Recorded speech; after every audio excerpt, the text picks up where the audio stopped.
Today's topic is probably the one that I should have started with, but I know had I started here, you would have never come back for episode 2, because our conversation today is about the relationship you are having with yourself. Whew, that's a deep one. Because every relationship that you have in your life, or that you've ever had in your life, with every single person, is a reflection of the relationship that you are having with yourself. People come into our life, into our experience, to show us, to demonstrate, to reflect and mirror back to us the places and pieces and parts of ourselves that we cannot see, are unwilling to see, that we deny or dismiss or ignore. Every relationship in your life is a reflection of the relationship that you're having with yourself. Now, right now, if you're having some resistance to that, if you're thinking about your ex or your ex-mother-in-law or your girlfriend or somebody that betrayed you, and your mind is telling you that can't be true, that's not right, that's it. That's it right there. Because there are parts of us, there are things about us that we simply cannot see. Sometimes we don't want to see. Sometimes we see and then we ignore or deny. You see, each and every one of us has what we call a shadow part.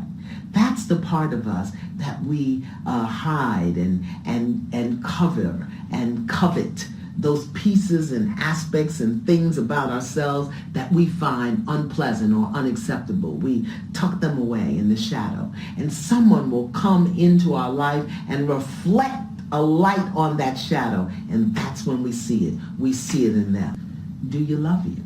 I mean, really love and accept you? Do you trust you? Do you trust your own thoughts and feelings? Do you honor you? Do you respect you? And where did you learn how to do that? Because so many of us have a disjointed or dysfunctional relationship with ourselves because of what we've seen and what we've been taught and what we've been told. And the relationship that we have with ourselves more often than not mirrors what we've been taught and what we've seen and what we've experienced. But in order to truly grow and evolve in our soul and our way of being, we want to develop a relationship with ourselves, a good, solid, loving, functional relationship with ourselves. So how do you do that, Ms. Iyama? How do you develop a relationship with yourself? Well, it starts here. Who am I? Not what do I do? Who am I? Not the roles that I fill. Who am I when the lights are off and I'm naked and I stand before the mirror? Who am I? This is a question you must answer. Not who were you taught to be, who were you told to be, who you think you should be. Who are you? And there's a very simple way to find out. Ask yourself, pencil to paper, who am I? I am a woman. Who am I? I am a creative being. Who am I? What are those things about you that come forward? Those things that make you tick, those things that pump you up, those things that drag you down. Who am I? You've got to answer that question. And don't judge yourself if you don't know it. So very often we think if we're 30 or 40 or 50 years old, we need to know. But how many of us have really sat and asked the question? We know what we do. We know what is expected of us. We know what our obligations and responsibilities are. But who am I in the middle of the night when I wake up and there's nobody there? Who am I in a crowd of people where I feel uncomfortable, or where everybody's in a pink dress and I've got on a green one? Who am I then? Who am I? Answer that question. The next step to really developing a healthy relationship with yourself is understanding what matters to you. What do you value? Do you value freedom? Do you value peace? Do you value external validation? Do you value children or animals? What do you value and what matters to you? How do you discover that? Again, pen to paper.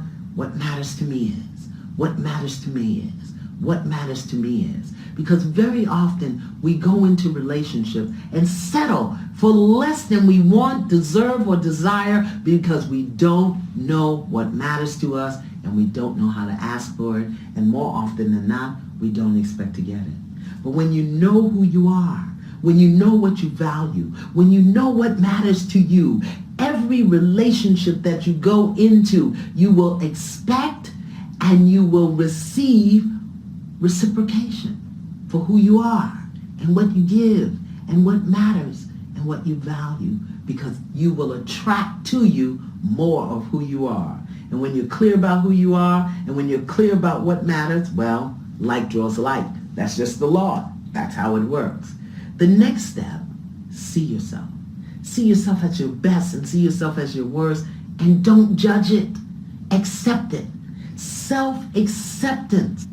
There are some things about me that I love, and there are some things about me that I'd rather nobody ever knew. But you know what I've learned to do? I've learned to put that stuff out front. I don't hide it. I don't deny it. I don't lie about it. And when it shows up in my face, either in someone else's behavior or when I'm in my stuff, doing my thing, I accept it. Self-acceptance. See yourself. Know yourself. Know what makes you tick. Know what brings you peace, what brings you joy, what makes you happy. Know what makes you crazy. There are some things that make me crazy. Brooklyn crazy. And I just accept that about myself. And I try to announce it. Listen, that right there, what you're doing is making me crazy. And if you don't stop, I'm going total Brooklyn on you. Okay? See yourself. Know yourself. Accept yourself. Accept all of who you are without judging it. So very often we think we should be somewhere else doing something else. We think we should be in another place in life and we should have more. Well, if you don't know who you are and what matters and what values, what you got is what you've created from a lack of knowledge of yourself. See yourself.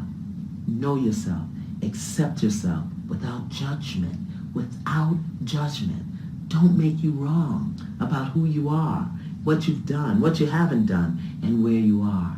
Because as you really learn who you are and what you value and what makes you tick, and as you accept all of it as a part of who you are, the light part, the shadow part, things are going to start moving. See yourself, know yourself, accept yourself. Appreciate yourself. No matter where you are today, you got you there. The good and the not so good. No matter who you are today, you've been with you through it all.